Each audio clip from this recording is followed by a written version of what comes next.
할렐루야. 잘 지내셨죠?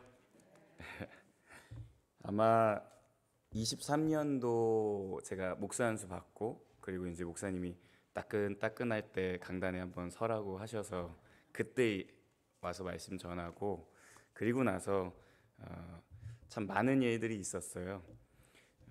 뭐 힘든 일도 있었지만 감사한 일도 있었고 그래서 그 중에 좀 감사한 일들을 나누고 싶은데 첫 번째는 제가 할 수 없는 일이었는데 하나님께서 은혜 주셔서 더코드 미니스트리라는 작은 교회를 자비량으로 섬길 수 있는 귀한 사역 단체를 허락해 주셨어요. 그래서 지금 보시는 오른쪽에 있는 유튜브 채널을 제가 보내드렸는데 저희가 모든 장비를 챙기고 그리고 팀원들도 아무런 사례 없이 작은 교회에 찾아가서 찬양 집회를 섬기고 또 여러 가지 이제 아이들과 다음 세대를 위해서 어쨌든 많은 사역들을 감당하려고 준비했는데 자비량으로 섬기는 것이 가장 핵심입니다. 왜냐하면 작은 교회들은 찬양팀 초청하려고 해도 재정적으로 여유가 없고 또 사람들이 많이 모이지 않기 때문에 제가 간 교회 중에 가장 적은 인원의 교회가 2명 성도님 모시고 목회하시는 교회인데 목포에 있는 교회인데요. 거기가 근데 2명인데 만약에 젊은 우리 청년 2분이면 너무 감사하겠죠. 근데 그 2분이 한 분은 나이 지긋이 드신 여자 장로님이셨고 또 한 분은 뇌졸중, 뇌병변 환자이신 그 남자 집사님, 지금 이제 권사 임직 받으셔서 지금 또 암에 걸려서 좀 항암 치료 받고 이렇게 조금 그래서 거기 가서 저희가 이 사역을 이제 그만해야 되나 이런 시점이 있었어요. 너무 힘드니까 돈도 너무 많이 들고 또 주일날 사역들을 감당해야 하다 보니까 너무 힘들었는데 하나님이 그 교회 만나게 하시고 나서 너 지금 잘 가고 있다라는 어떤 사인처럼 저에게 힘과 용기를 그 교회를 통해서 주시더라고요. 그래서 그런 일들을 감당하고 있는 사역들인데 궁금하시면 인스타나 또 우리 현진주 자매에게 또 물어보셔도 되고 또 유튜브 구독 알림 설정 해주시면 여러 가지 소식들을 들으실 수 있을 것 같습니다. 두 번째는 제가 드디어 꿈 같은 일들이었는데 싱글 앨범을 드디어 냈어요. 근데 이것 또한 더코드라는 작은 교회 섬기는 일과 좀 연관성이 있어요. 뭐냐면 제가 작은 교회를 한참 한 3개월, 4개월 정도 섬기고 있었을 때 지금 한 1년 6개월이 됐거든요. 근데 한 4개월 정도 진행됐을 때 하나님께서 민수기 말씀을 붙들게 하셨고 그 말씀을 가지고 보통 아론의 축복이라고 우리 다들 잘 아시는 민수기 6장 말씀 가지고 찬양을 만들었는데 참 감사한 분들을 만나게 하시면서 한 거의 7개월가량 기도하면서 준비했는데 지난주에 아주 따끈따끈하게 나왔습니다. 그래서 장바울이나 아버지의 약속이라고 멜론이나 모든 스트리밍 음원 사이트에서 찾아보시면 들으실 수 있습니다. 지금 목소리보다 아주 작업을 많이 했기 때문에 주옥 같은 목소리를 들으실 수 있을 것 같습니다.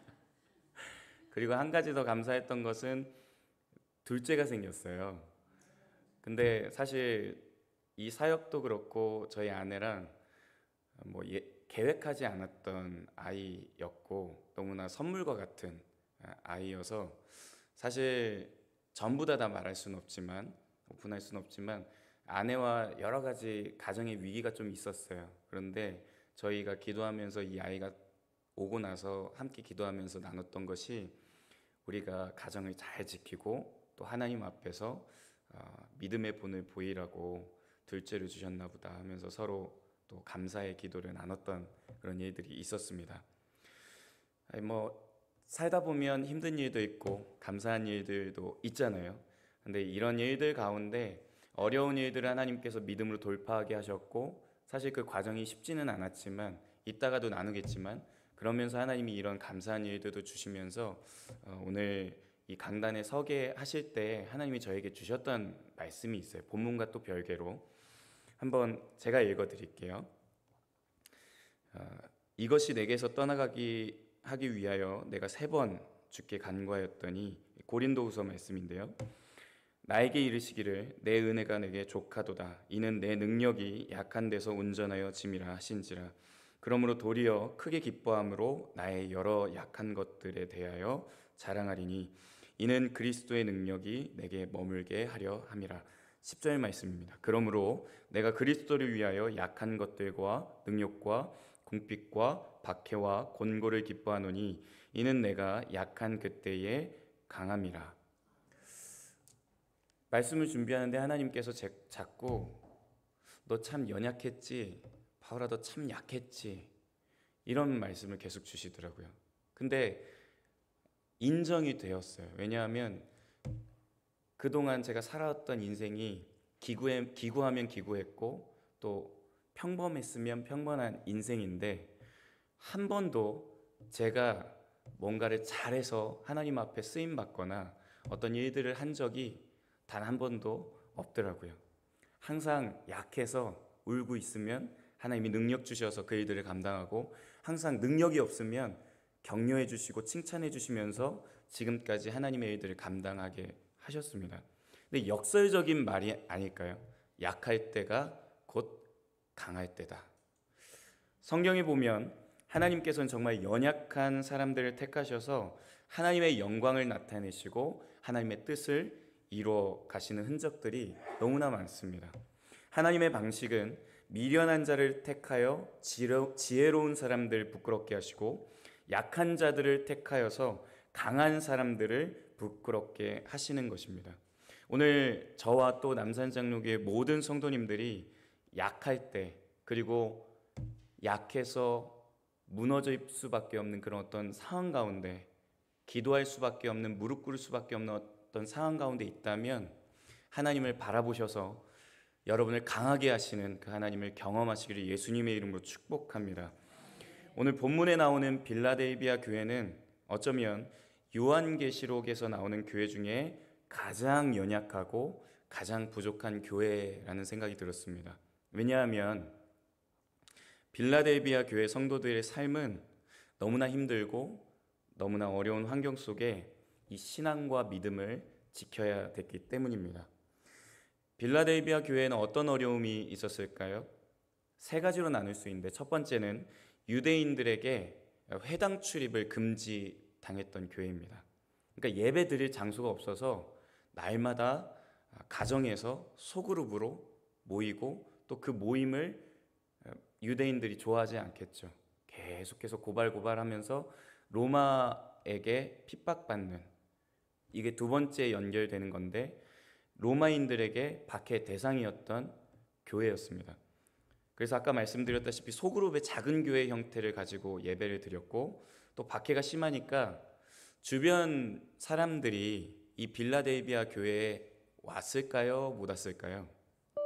좀 일반적인 사람이라면, 생각이 있는 사람이라면 그 교회 핍박받는 교회잖아요. 만약에 남산장로교회가 오늘날, 우리도 경험했잖아요. 코로나 때문에 많은 교회들이 핍박받고 멸시당하는 것들을. 근데 그때 남산장로교회 안에 코로나 확진자가 너무 많이 나와서, 그렇다는 게 아니라 예를 들어서 너무 많이 나와서 소문이 났어요. 그러면 남산장로교회 사람들이 오고 싶을까요? 안 오고 싶을까요? 안 오고 싶겠죠. 그런 어떤 느낌으로 생각해 본다면 빌라델비아 교회는 사람들이 좋아할 만한 교회의 모습은 아니었어요. 그리고 3번째, 빌라델비아 지역은 지진이 아주 자주 발생되는 그런 지역이었습니다. 그러니까 치명적인 문제예요. 왜냐하면 불안한 지역에서 살기 때문에 계속해서 지진이 나면 어떻게 되죠? 집도 사라지고 재정도 사라지고 사람도 죽고, 그러니까 이 불안한 지역에 살면서 안정적인 생활이 어렵고, 그렇다는 말은 재정이 어렵기 때문에 교회도 재정적으로 어려움이 있었다는 것이죠. 근데 오늘 우리의 삶도 빌라델비아 교회 성도들과 참 비슷한 것 같다는 생각이 들었습니다. 요즘 정치적으로, 경제적으로 사회적으로 성도들의 신앙을 지키면서 믿음으로 산다는 것이 쉬운 세상은 아니었습니다. 이미 오래전부터 그런 세상은 아니었는데 가면 갈수록 성경이 말씀하신 것처럼 점점 우리의 신앙을 지키기가 힘든 시대를 살고 있습니다. 그런데 이런 어려움 속에서도 빌라델비아 교회는 요한계시록에 나오는 7교회 중에서 책망받았을까요? 칭찬을 받았을까요? 맞습니다. 근데 책망받는 교회도 있었고요. 칭찬과 책망을 겸하여 받는 교회도 있었는데 빌라델비아 교회는 칭찬만 받은 교회였습니다. 할렐루야. 남산장로교회가 칭찬만 받는 교회 되길 축복합니다. 근데 어떻게 빌라델비아 교회가 칭찬만 받았을까요? 그 이유를 말씀드리기 전에 저는 이 빌라델비아 교회와 정반대에 있던 사대 교회를 소개하고 싶은데, 사대 교회는 어떤 교회였냐면 성도들의 삶의 수준이 중산층 이상이었습니다. 아주 풍요로운 지역에서 살고 있었고 물질이 풍요해서 너무나 부족함이 없이 살았습니다. 제가 한 10년 전에 주바라기 선교에 있을 때 홍콩이라는 곳을 연합 집회를 이제 인도하러 갔던 적이 있었어요, 팀이랑. 근데 그 홍콩에 갔을 때 홍콩은 한 10평 남짓 되는 원룸이 그때 당시 저희 돈으로 한 300만 원 월세를 내는 수준이라고 하더라고요. 그러니까 홍콩에 산다는 것은 부유하지 않으면 살 수 없는, 한국 사람이라면, 그러니까 부모들이 엄청 잘 사는 집안이었겠죠. 그러니까 이들이 공통점이 뭐였냐면 갈급함이 없는 거예요. 부족함이 없으니까. 그래서 그들과 예배하고 기도하고 씨름해서 그 일주일 동안 집회를 통해 아이들이 변화되고 하나님을 향한 갈급함이 생기는 것들을 보게 되었는데, 사대교회도 이런 류의 어떤 부유함이 있었다는 것이죠. 그리고 교회가 아주 평안했어요. 그래서 여러모로 부흥하고, 그리고 가장 결정적인 건 사대교회가 그 당시 가장 큰 예배당을 가졌던 대형교회라는 학자들 이야기가 있습니다. 그러니까 지금 빌라델비아 교회와 사대교회를 비교하자면 극과 극인 거죠. 그러면 사대교회가 너무나 좋은 환경과 좋은 조건을 갖고 있는데 사대교회는 어떤 하나님의 평가가 있었을까요? 요한계시록 3장 1절 보면 우리 같이 읽어볼까요? 시작. 사대교회의 사자에게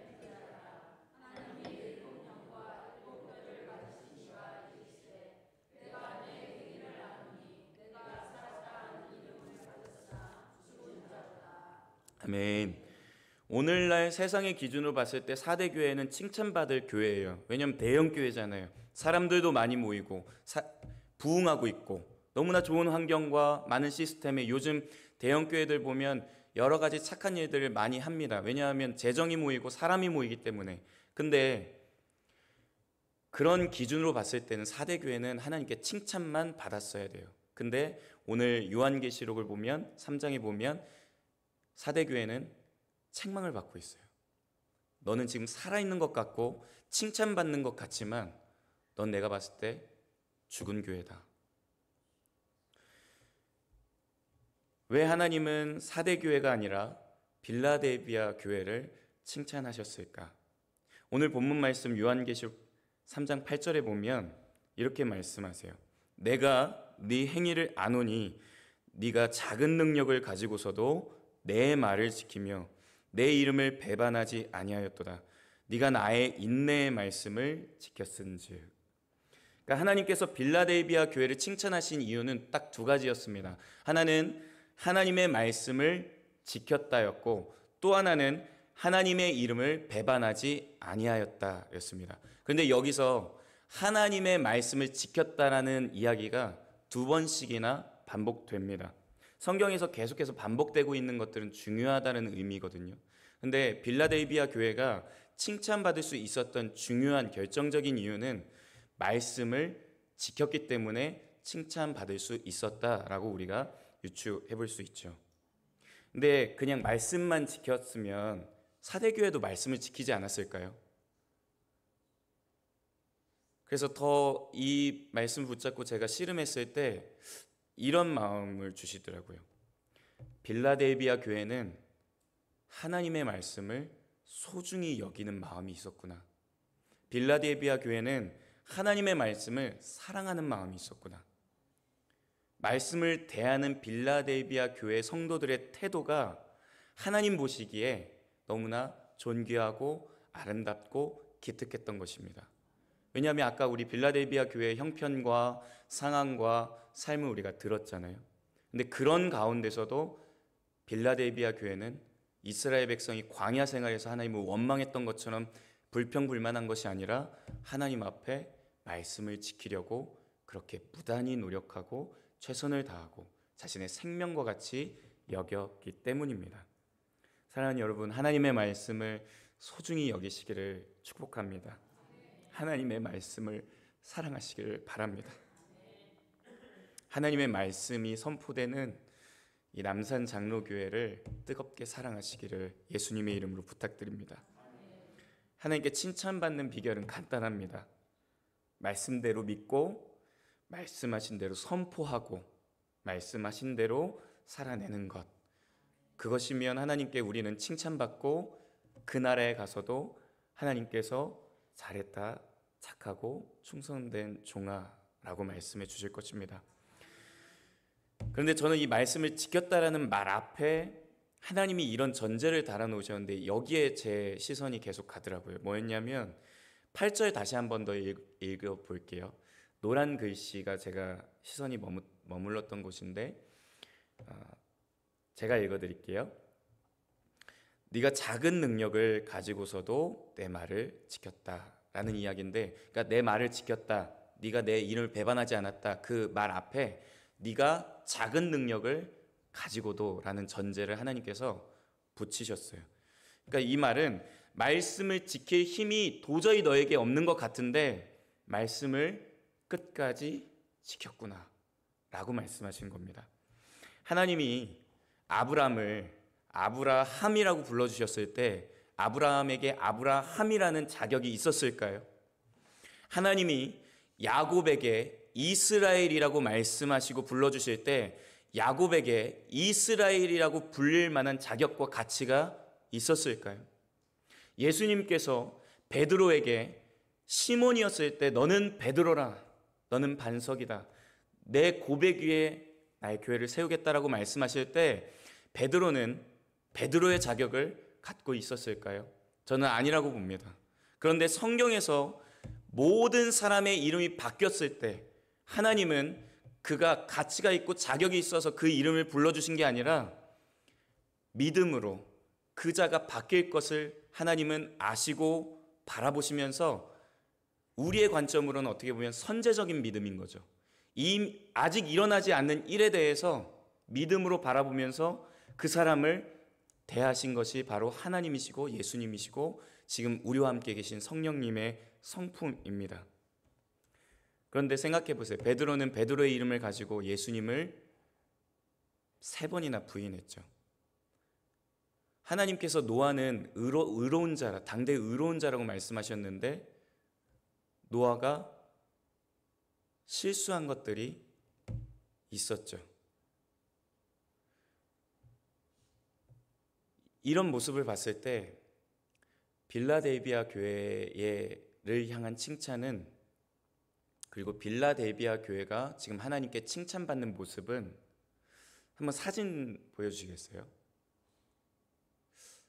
이런 모습일까요? 뭔가 빌라델비아 교회가 하나님 앞에 당당하게 하나님 저 잘했죠. 제 아들이 이제 요엘인데 요엘이가 맨날 아빠 저 잘했죠 하면서 이렇게 다가오면 칭찬받길 원해가지고 막 그런 모습이 있거든요. 근데 빌라델비아 교회가 영웅과 같이 히어로처럼 하나님 앞에 뭔가 당당하게 내놓을 수 있는 어떤 커리어와 하나님께 드릴 수 있는 어떤 열매들이 있어서 하나님이 칭찬해 주셨다고는 생각을 하지 않습니다. 빌라델비아 교회 성도들도 어려운 상황 가운데 왜 눈물이 안 나고 왜 어려움 가운데 불평하고 싶은 마음이 없었을까요? 그런데 그 중심을 보신 하나님 앞에 그들이 선택한 건 원망도 하나님을 배반하는 것도 어떤 것도 아닌 하나님의 말씀을 지키고 사랑하는 것을 계속해서 매일매일 순간순간 선택했다는 것입니다. 적어도 빌라델비아 교회는 이런 모습이었을 거예요. 눈이 부어있고 입에는 피가 흐르고 팔과 다리는 만신창이가 되어서 더 이상 쓸 수 없고 걸을 수 없는 정말 초췌한 모습, 그리고 하나님 앞에 그 힘든 삶을 이제 끌고 와서 하나님, 저 너무 힘들지만 하나님의 말씀을 이렇게 지켜 살았습니다. 하나님 앞에 당당한 모습은 없지만 제가 하나님의 말씀만은 사랑하고 지켜냈습니다. 저를 받아주십시오 라는 모습이 아니었을까요? 그래서 하나님은 그렇게 말씀하시는 거예요. 적은 능력을 가지고도 네가 내 말을 지켰구나. 근데 이 칭찬을 묵상하는데 이런 말씀들이 생각났어요. 에스겔 16장 6절 함께 읽어볼까요? 에스겔 16장 6절 말씀. 시작. 너는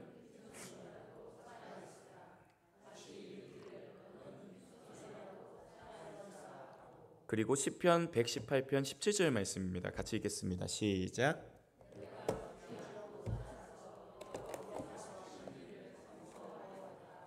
아멘. 사랑하는 남산장로교회 우리 성도 여러분, 하나님이 말씀 때문에 여러분이 말씀을 사랑해서 지금까지 손해보고 있던 그 모습을 아세요. 그리고 하나님의 이름 때문에 인내하고 있는 그 모습을 잘 보고 계세요. 하나님의 사랑 때문에 누군가를 위해 눈물을 흘리면서 저 원수 같은 이런 마음이 들다가도 그래, 하나님이 사랑하라고 하셨는데 이런 마음으로 지금 누군가를 향해 기도하며 사랑하는 그 모습을 다 알고 계세요. 왜냐하면 하나님은 결과만 딱 보고받는 회장님이 아니라 모든 과정 가운데 인격적으로 우리와 함께 하셔서 우리의 모든 아픔과 고통을 함께 느끼시는 아버지이시기 때문입니다. 제가 아까 23년 여러분 만나고 많은 일들이 있었다고 했잖아요. 그 이야기 중에 조금 힘들었던 이야기를 나누려고 하는데, 목사 안수를 23년 9월에 받고 목사님께 그래도 짧은 기간이었지만 배운 것들이 저에게는 많이 남고 있어서 감사하다고 인사를 드렸을 때 이 강단에 서게 해주셨죠. 그리고 나서 11월까지 잘 사역을, 정말 목사 안수 받으면 보통 목사님들이 그런 말씀 많이 하시더라고요.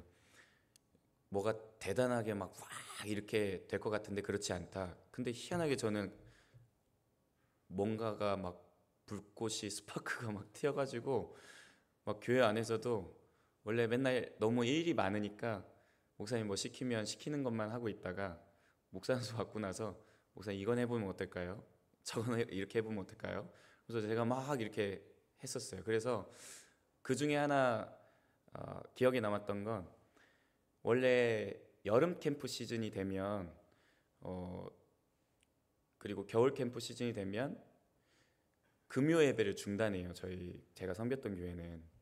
왜냐하면 캠프를 모든 성도들이 이제 아이들을 위해서 준비할 수 있도록 예배를 잠깐 중단하고 그 시간에 캠프를 위한 기도나 준비를 했었어요.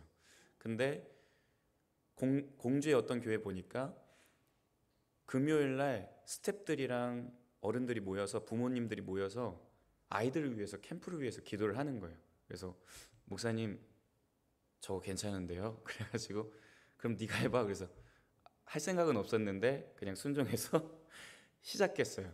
근데 이제 집사님 처음에 저는 광고도 안 해주시지, 뭐 너 혼자 그냥 새벽 예배처럼 반주자도 없이 그냥 북치고 장구치고 다 하라고 하시니까 누가 오겠냐라는 생각으로 그냥 일단 준비하고 첫날 오픈을 했는데 거의 70석이 다 찰 정도로 성도님들이, 근데 어떤 이야기가 돌았었냐면 장바울 목사 불 받았대, 요즘 빨리 가서 은혜 받아봐 뭐 이런 이제 소문이 돌았대요.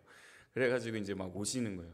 그래서 한 4주인가 5주를 진행했는데 나중에는 막 의자를 갖고 와서 앉아야 될 정도로 정말 기타만 치고 했는데도 그렇게 뜨거운 시간들을 경험했던 적이 있어요. 근데 그렇게 불붙어서 달려가고 있었는데 11월 중순에 갑자기 예배 인도를, 이렇게 찬양 인도를 하고 있었는데 호흡이 안 되는 거예요. 근데 지금에는, 그때 당시는 못 느꼈는데, 몰랐는데 지금 돌아와 보니까 그게 공황장애였던 거예요. 그러면서 11월 중순부터 12월 중순까지 제가 주일 예배 2번, 청년 예배, 수요 예배, 금요 예배, 그리고 새벽 예배 3번 이상씩 인도를 다 했거든요. 근데 예배 때마다 과호흡이 오는 거예요, 공황장애가. 근데 제가 우울증은 한번 돌파한 경험이 있어서, 우울증은 생각만 잘 관리하면 이게 잘 넘어갈 수 있습니다. 근데 공황장애는 몸으로 오니까 이게 제 의지로 어떻게 안 되더라고요. 그래서 공황장애가 왔을 때는 의사들이 유일한 살 길을 알려준 게 공황장애가 일어난 그 공간을 벗어나라 였거든요. 그러니까 어떻게 해요? 예배당을 뛰쳐나갔죠. 찬양 인도하고 기도 마무리 시키고 담임 목사님 올라오셨을 때 저는 이제 본당을 뛰쳐나갔어요. 처음에는 방송실을 들어가서 막 혼자 울면서 어떻게든 이거를 극복하고 다시 와야 되니까. 근데 그게 한 달이 지속되다가 12월 중순에 아직도 기억나는 게 수요 예배를 또 하고 있는데 또 오는 거예요, 그게. 그래서 어떻게든 마치고 방송실로 갔는데 안 되고 밖에 카페로 나갔는데도 이게 진정이 안 돼서 저희 아내가, 제가 나가는 걸 보고 저희 아내가 막 달려왔어요. 괜찮아? 아니 안 괜찮아. 우리 집에 가자. 그래가지고 생각해 보세요. 부교육자가 예배 도중에 집에 간다는 게 말이 사실 안 되잖아요. 그쵸 목사님? 그럴 수도 있다는. 근데 저 입장에서는 말이 안 됐어요. 근데 그럴 수밖에 없었어요. 그래서 집으로 갔고 감사하게도 안정이 되었는데 그때가 한 10시쯤 되었어요. 담임 목사님한테 전화가 왔어요. 괜찮니? 아무래도 너 한 달 동안 이래 했는데 좀 쉬어야 될 것 같다. 그래가지고 사역을 급하게 마무리했죠. 그리고선 1월달 히키코모리 아십니까? 히키코모리라고 일본의 어떤 그 은둔형 외톨이 같은 사람들이 집에만 막 처박혀 있고 게임 중독 이런, 그러니까 그런 모습으로 제가 1월 한 달 동안 침대에만 누워 있는 거예요. 근데 저는 그렇게 힘들 줄 몰랐어요. 왜냐하면 아이러니하게도 그 교회 예배당이라는 건물에서 벗어났으니까 저는 괜찮을 줄 알았는데 사단이 참수하고 제 자신이 막 땅끝까지 내려가고 우울이 심해지고 공황장애 계속 찾아오는데 죽겠더라고요. 그래서 침대에만 누워 있는데 그때 당시 저희 아내가 계속 물어보기도 하고 근무를 했었으니까 뭐 전화도 하고, 그 같이 지금 사역하고 있는 동철이라는 친구가 맨날 형 괜찮아? 아니 안 괜찮아. 그럼 나와. 싫어. 이러면서 실랑이 하면서 어떻게든 이제 저를 이제 계속 연락을 해줬죠. 근데 제가 침대에만 누워 있는데 너무 힘드니까, 근데 어느 순간 보니까 죽을 것 같더라고요. 그래서 이러면 안 되겠다 싶어가지고 하나님 살고 싶어요라는 어떤 생각으로 있었는데 자연으로 깊이 들어가면 살 수 있겠구나라는 어떤 생각이 딱 들어왔어요. 근데 여러분 바다로 깊이 들어가면 죽잖아요. 그래서 산으로 깊이 들어가야 되겠다. 그래가지고 이제 제가 보문산을 딱 갔죠. 근데 하나님이 그 보문산으로 가는 길을 예비하셨는지 제가 보문산을 가는 길에 터널을 들어갔는데 깜깜한 거예요. 근데 그 깜깜한 터널을 지나가고 있으니까 우울증 환자잖아요. 그러니까 이 깜깜한 터널을 보고 일반적인 사람들이, 여러분 터널 지나가면서 우울한 생각 드세요? 안 들어요. 근데 우울증 환자니까 깜깜한 터널을 지나가니까 하나님, 이 깜깜한 터널이 제 인생 같습니다. 그러면서 막 하나님께 이제 따지기 시작하는 거예요. 하나님, 제가 평생도록 교회를 섬기고 하나님을 사랑해서 이렇게 달려왔는데 교회를 섬기고 하나님을 섬긴 인생의 결론이 우울증이고 공황장애고 히키코모리가 되면 안 되잖아요. 지금 너무 힘들다고 그렇게 이제 계속해서 하나님께 따지고 또 따졌어요. 근데 하나님이 그 터널 안에서 저에게 이렇게 운전할 때 말씀해 주시더라고요. 바울아, 터널은 산을 빨리 지나갈 수 있는 지름길이야. 그래서 아니 이게 무슨 지름길이냐고, 우울증이 무슨 지름길이고 공황장애가 무슨 인생의 지름길이냐고 제가 따졌죠. 근데 하나님이 또 말씀해 주셨어요. 바울아, 한번 생각해봐. 거대한 산을 두 발로 네가 등반해서 넘어가려면 너무 힘들지 않겠냐? 너가 이 산은 반드시 넘어가야 되는데 그 산을 두 발로 넘어가면 아버지로서 너무 힘든 그 모습을 봐야 되니 똑같이 힘들지만, 그리고 내가 기쁨으로 너에게 세팅한 건 아니지만 그 터널, 인생이라는 어두운 터널을 세팅해서 산을 빨리 지나갈 수 있도록 내가 길을 낸 거야. 그러니까 아무리 힘들고 어려워도 이 터널을 나랑 같이 잘 지나가 보자. 그렇게 말씀해 주시는데 너무 감사한 거예요. 왜냐하면 정말 죽을 것 같았거든요. 그래서 하나님이 이 인생의 고난의 터널을 세팅한 것은 나를 사랑해 주셔서 길을 내신 거구나, 하나님의 사랑의 세팅이구나, 이거를 이제 느끼고, 그리고 하나님 감사합니다 하고 하는데 터널이 싹 지나가면서 제 뒤에 산이 탁 있는 거예요. 근데 하나님이 한번 뒤를 바라보라고 그래서 뒤를 살짝 보니까 산이 뒤에 있잖아요. 저에게 딱 이렇게 말씀해 주시더라고요. 바울아, 네가 이 터널을 잘 지나가잖아. 그러면 그 두려웠고 힘들었던 너의 그 큰 산이, 그 문제가, 그 아픔이 오히려 하나님을 드러낼 수 있는 귀한 별이 되어서 하나님도 빛나게 하고 너의 인생도 빛나게 해줄 백그라운드가 되게 해줄 거야. 어때? 멋있겠지? 그래서 감사합니다 하고, 그러고 나서 이제 쭉 보문산을 등반하고 내려왔죠. 근데 그 시점부터 하나님께서 치료해 주시고 회복시켜 주시는데, 참 감사하게도 지금은 그 교회에서 나왔지만 제가 협동 목사로 있었던 산성교회라는 곳에서 부흥회가 있었어요. 1월 그렇게 일이 있었고, 보문산을 갔다 오고 나서 2월 초쯤에 부흥회가 있었는데, 그 부흥회 때 하나님이 어떠한 강사 목사님을 통해서 극적으로 저의 일상을 회복시켜 주셨어요. 의사 선생님들은 1년 동안 약을 꾸준히 먹어야 일상생활이 가능할 거라고 얘기하셨는데, 저는 약도 안 먹었는데 예배 3번을 통해서, 집회 3번을 통해서 제 인생이 다시 한 번 더 회복의 전환을 맞이하게 되는 하나님의 은혜를 경험하게 되었습니다. 근데 저는 아직도 기억하는 게, 제가 회복될 때 제가 한 건 아무것도 없었거든요. 한번 생각해 보세요. 1월 한 달 동안 말씀을 볼 수 없었어요. 보기도 싫었어요. 하나님이 원망스러웠으니까. 기도할 힘도 없었어요. 기도하고 싶지도 않았고요. 그때는 대인 기피증까지 있어가지고 주중 예배는 나갈 수가 없었고 주일 예배는 어떻게든 나가야 되니까. 근데 그것도 목사라는 체면 때문에 나갔어요. 죄송한데. 그래서 사람들 만나기가 너무 힘든 거예요. 그리고 저한테 아는 체 해주는 게 너무 싫은 거예요.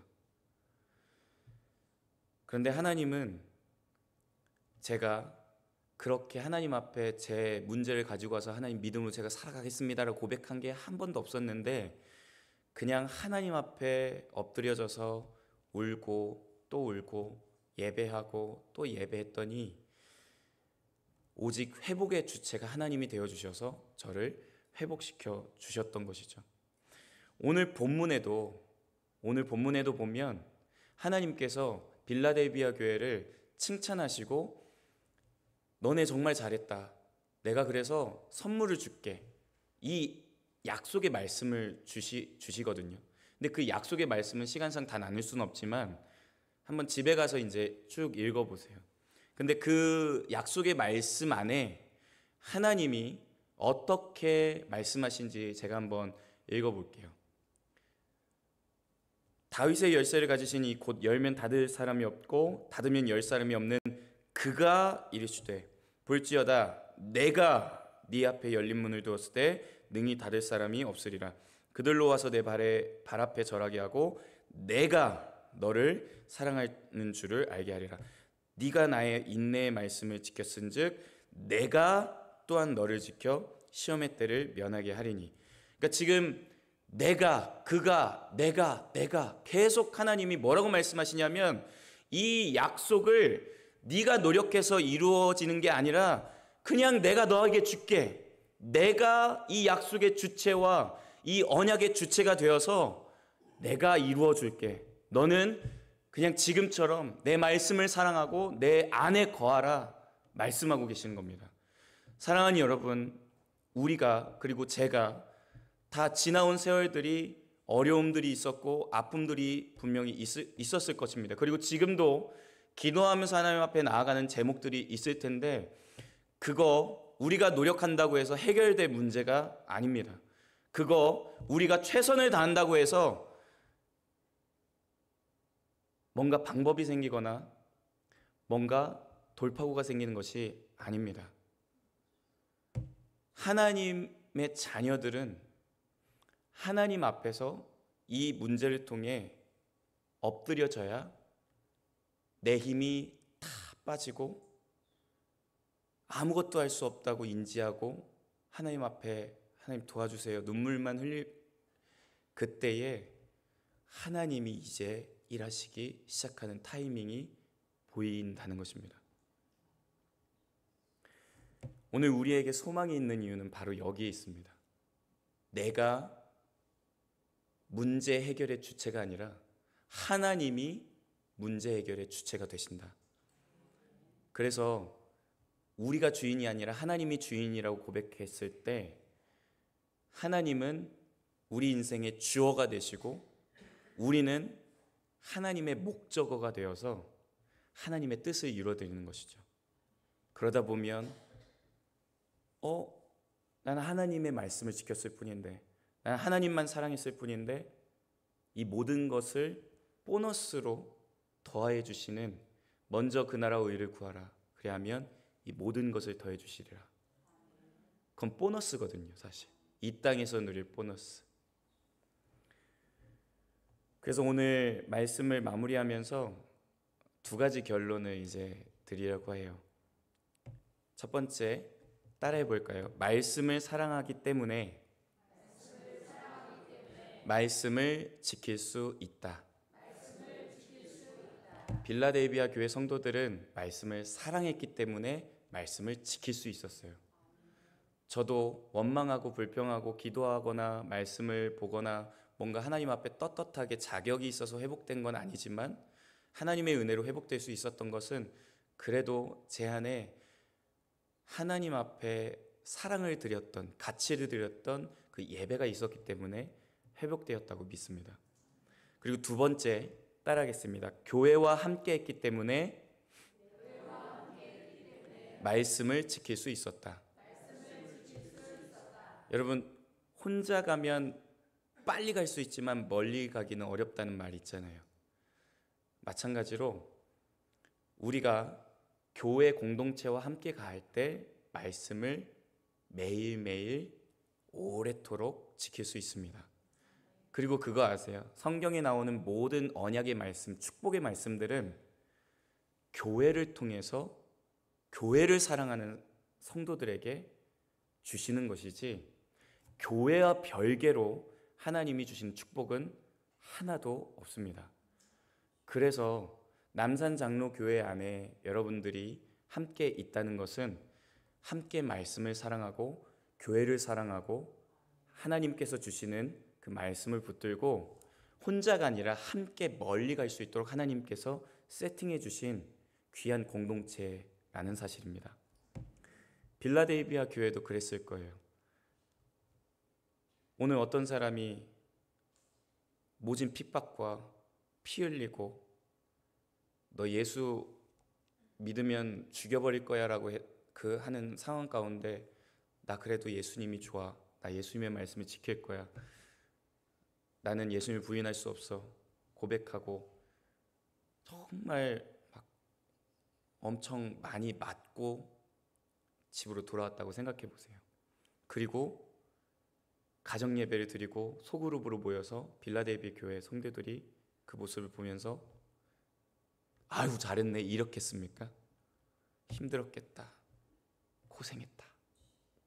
그렇지만 우리가 믿음을 지켜나가자, 그렇게 격려하면서 그의 믿음을 세워주지 않았겠어요? 남산장로교회가 필요한 이유, 여러분의 인생에 남산장로교회가 중요한 이유는 믿음이 없어질 때, 그리고 주저앉고 싶을 때, 하나님을 원망하고 싶을 때 교회를 통해서 새 힘을 얻고 교회를 통해서 격려를 받고 교회를 통해서 말씀을 지킬 수 있는 힘을 공급받을 수 있기 때문입니다. 그러면 예수님이 말씀하신 가벼운 멍에가 저와 여러분들에게 주어지게 되겠죠. 여러분, 아무리 연약해도 말씀을 지켜내는 사람이 가장 강한 사람인 줄 믿습니다. 아무리 능력이 없어도 말씀을 사랑하는 교회가 가장 위대한 교회인 줄 믿습니다. 말씀을 사랑하고 말씀을 지키는 과정이 힘들고 지치고 어려울 수 있고 낭망할 수 있습니다. 그러나 포기하지 않을 수 있는 이유는 먼저는 하나님이 우리 아버지가 되셔서 하나님이 우리를 붙들어 주시고 그 아버지가 함께 계시는 이 교회가 저와 여러분을 붙들어 주기 때문입니다. 그러니까 포기하지 말고 우리 믿음을 계속해서 지켜나가길 원합니다. 우리 힘들고 지쳐라는 찬양 같이 함께 고백하면서 하나님의 자녀로서 우리가 살아갈 때 하나님의 자녀, 그러니까 하나님이 나의 아버지가 되시고 나는 하나님의 자녀다라는 이 정체성이 확실한 사람은 어느 순간에서도 넘어질지언정 다시 일어날 수 있는 힘이 있다라는 것 기억하면서 함께 고백하면 좋겠습니다.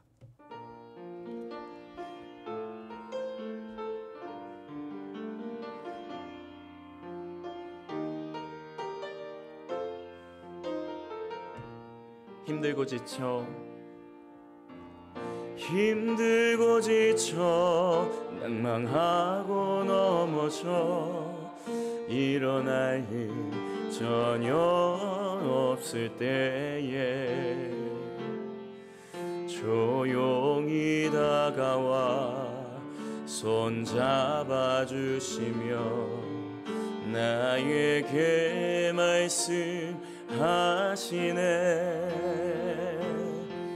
나에게 실망하며 내 자신 연약해 고통 속에 눈물 흘릴 때에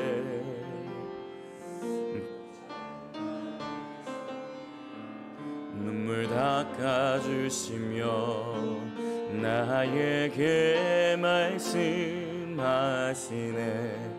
주님이 말씀하십니다. 너는 내 아들이라.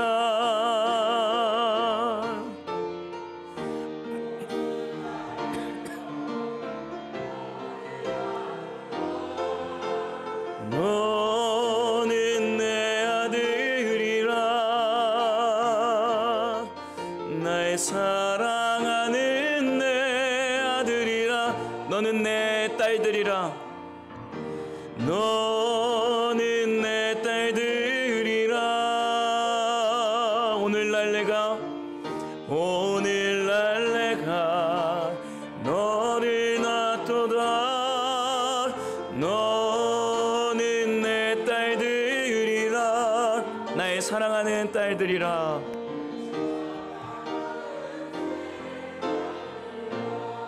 이 시간 함께 기도할 때 하나님, 우리가 빌라델비아 교회와 같은 상황이 놓여 있을지라도 하나님, 우리가 칭찬받길 원합니다. 말씀을 사랑하고 말씀을 지켜내는 하나님의 칭찬받는 성도, 하나님께 칭찬받는 남산 장로교회가 되게 하여 주시옵소서. 그래서 하나님이 약속하신 말씀들을 이 땅에서 누리고 기뻐하며 감사할 수 있는 우리의 인생이 될 수 있도록 주님 역사해 달라고 우리 주여 한번 부르짖고 기도합니다. 주님, 하나님,